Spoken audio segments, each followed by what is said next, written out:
Hello and welcome to an Everquest guide on gearing up 116 to 120 for the Terror of Luclin expansion. This is more of a in-depth video. I just did an update to my 1 to 115 to a 1 to 120, so this is going to go in to show some of the stats and stuff on the gear and stuff like that. So live servers, you can find all the recipes and stuff like that on EQ Traders and EQ Resource. All right, there's 3 tiers in Luclin for group gear. This is group gear only, not raid gear. Raid gear probably follows the same kind of concept, just replace these places with raids and replace this with the 48,000 platinum medium and whatever the raid ore is. That's my guess. I don't know, but so the tier 1 is Faded Waxing. This is found in Maiden's Eye and Umbral Plains and named mobs. To make this, you combine the armor container, which is dropped from the net mob, your class emblem. So if you're a necromancer, you're going to use the Arclich emblem, combine it with a Waxing Crescent honed Lucinite. Yeah, Lucanite. I don't even know how you'd say that. Found from a vendor in Maiden's Eye.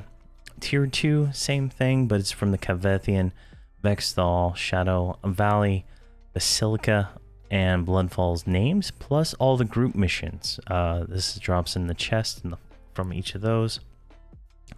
Same concept, armor container, which is the dropped item, plus the class emblem, plus the vendor ore, which in this case is the Waning Crescent Hone Lucanite from the vendor in Maiden's Eye. The tier 3 is the crafted stuff, which is very expensive right now. Getting all the materials is quite a bit of a farming expedition. Prices in the bazaar are very astronomical at the moment. But this is armor container, which is the crafted portion. The class emblem plus the ossified bloodied ore, which drops from the names and missions throughout the entire expansion. Plus, you need to also buy a 28,000 platinum enrichment medium, and that'll craft the armor. Now, let's pop over here. This is Nomergard, and I have a few items pulled up. So, I went farming for some extra stuff to kind of show all the stats here. So, for comparison, this is the Snow Squall, is the tier 1 COV armor. So you can see here 78,000 or 7,800 hit points. Now, if we move up here to the tier 1 TOL armor, it's 82. So we gain 1,000 hit points just switching from tier 1 to tier 1 here. And the tier 2 is 8,500, which is only like 300, less than 300 hit points. And then the tier 3, which is, this is the crafted. I have full crafted Lucinite armor on me at the moment. And if we go here, if we compare, it's about 640 hit point difference. I don't know if these augs are counted in there, but they're not that great of augs anyway. So you can kind of see the difference here and like how worth it is, right? Like if you're in tier 3, so this is a tier 3, this robe right here is tier 3 COV. So this is the Restless Ore crafted orb robe. Going from this to the tier 3 TOL robe is only, 50 armor, 700 hit points and stuff like that. So it's a very minor upgrade, and this does not account for all the augs and stuff in here. If we just look at them stat by stat, right? This one's 9,100 hit points, and this one with augs and stuff is 10,000. So you don't really need to do it, right? It's not a huge upgrade. It's one of those things, you can wait. I was able to do all the content in TOL in tier 3 tier 3 COV armor on my Shadow Knights group. I've killed all all the missions. I've done everything. Everything but raids, right? See here, let's look at, pull up the achievements. Like, I've killed every named that I've come across. Missions, yeah. I think I have all the achievements except unstopped and this complete control one, right? So I've got almost all the missions, you know, just doing those my achievements and stuff like that. So it's completely doable. I made Nomergard's armor first because I'm taking him out of my group once I'm done with his ore, and I'm replacing him with something else. Because necromancers aren't good in groups, I'll tell you that. It's just not there.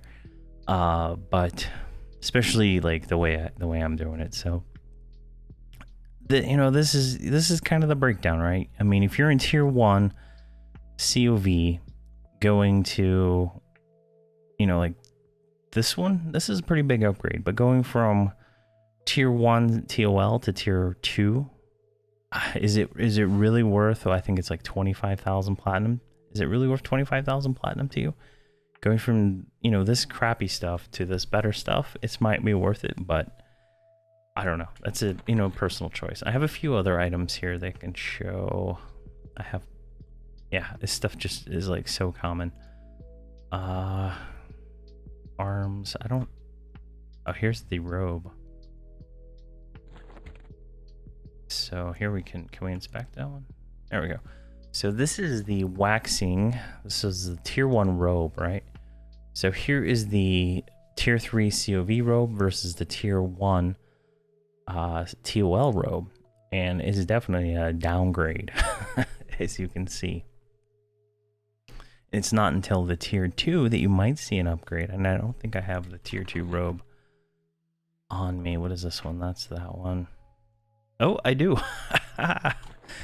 Talk about luck. All right, here we go. So here is this is the tier 2 robe, and this is the tier 3 COV robe. You can see that it is a like 75 hit point upgrade, maybe 30 armor. Not a huge deal. I mean, it depends on you know. Like, I'm cheap. I don't like to waste money on anything. So it's like, here, let's pull this up, right? That's that one, and there's that one. Grab the other one right here. Inspect. There, and that one goes right here. I forgot I had all of them on me. Now, one thing that you do get with the tier 3 is the focus effects. I can't scroll down. Go to like 125. I think these ones here might too. Yeah, they have the same focus effects. Consuming magic. Yeah, they all have the same one, but yeah, so here's a difference in the procs, right? 62,000, 89,000, 89,000. So you could probably skip tier 1 and probably tier 2 if you're already in tier 3. So something to keep in mind. And even a more interesting thing is, if you have the ability to go back and get this armor, the tier 3, before, if you can't get the tier 3 TOL, it's better. I mean, you're gonna be better off if you farm this armor here out first if you're having issues with the missions. But the missions are tuned so easily right now that you shouldn't have problems with that. But I just wanted to kind of go a little more in depth in that and cover all that stuff. Yeah, like here's the silk. It's so rare. But let's go back to the slides. But yeah, I just wanted to just kind of show that you don't have to upgrade. It's really, there's an overlap between these tiers, right? That the tier 3 from the last expansion is going to be better than the tier 1 of the next expansion, and about the same as the tier 2. So it's, you know, definitely something to keep in mind. And then if there's any questions or comments, please post them below. This video will probably go up at the same time as the other one, just to kind of have it out there. I just wanted to go narrow down on that, because just in case somebody didn't realize that they didn't need to buy each tier and upgrade progressively. They could kind of skip around if they're trying hard. So yeah, YouTube, Twitch, Twitter, Reddit.